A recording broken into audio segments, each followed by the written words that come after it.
सुर्खेतको Jumla road स्थित यो Hong Kong बजार नजिक श्रम संस्कृति पार्टीका श्रमदाताहरूले यति बेला सरसफाइ अभियान चाहिँ सञ्चालन गरिरहनुभएको छ। यो आजको श्रमबारमा उहाँहरूले गरिरहनुभएको यो सरसफाइ अभियान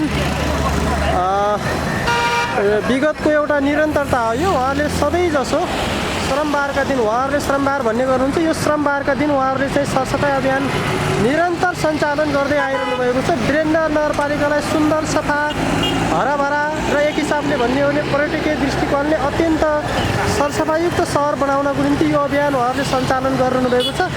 र यस सन्दर्भमा सानो केही कुराहरू चाहिँ राखिदिनको निम्ति म प्रतिक्रिया लिँदैछु। अदाज्यू थोरै केही बताइदिनु न, तपाईँको यो अभियानको बारेमा थोरै कुराहरू चाहिँ कसरी सञ्चालन भइरहेको छ, यो अभियानको नेतृत्व तपाईँले गरिराख्नु भएको छ होइन, यस विषयमा चाहिँ थोरै कुरा बताइदिनु न। हजुर, यो अभियान हामीले लगभग आजभन्दा 1 वर्ष अगाडिबाट र हाम्रो पार्टी भनेको गफ गरेर अथवा सिद्धान्त र विचारलाई मात्रै प्राथमिकता दिएर त्यो व्यवहारलाई पनि हामीले दिने भनेर व्यवहार र विचारको समायोजनबाट यो देशको विकास हुन्छ भन्ने ध्येयका साथ हामीले सुर्खेतका सम्पूर्ण श्रमदाता, पार्टीमा आबद्ध साथीहरू र अन्य साथीहरूलाई पनि ल्याएर विकास निर्माणको बाटोमा यो शनिबारलाई एउटा श्रमबार र सफाबार र शनिबारलाई नै हामीले अन्य योजनाहरूमा पनि कामहरू चाहिँ गरिरहेका छौँ।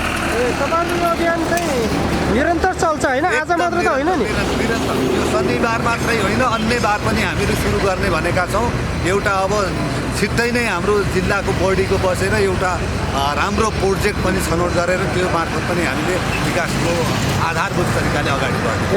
एउटा कुनै परियोजना नै सञ्चालन श्रमबाट चाहिँ सम्पन्न गर्ने गरी तपाईँहरू सञ्चालन गर्दै हुनुहुन्छ होइन? हामीहरूले नै सञ्चालन गर्ने भनेका छौँ।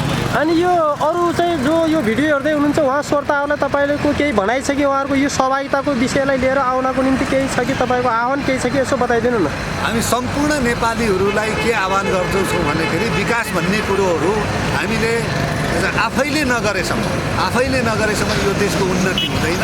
यो देशको उन्नतिको लागि हामी स्वयं नै अब विकासमा लाग्नुपर्छ र तपाईँहरू पनि यसमा समावेश भइदिनु होला। ल धेरै धेरै धन्यवाद। तपाईँहरूको यो अभियान सफल होस्, सफलताको शुभकामना हजुर है त। हजुर।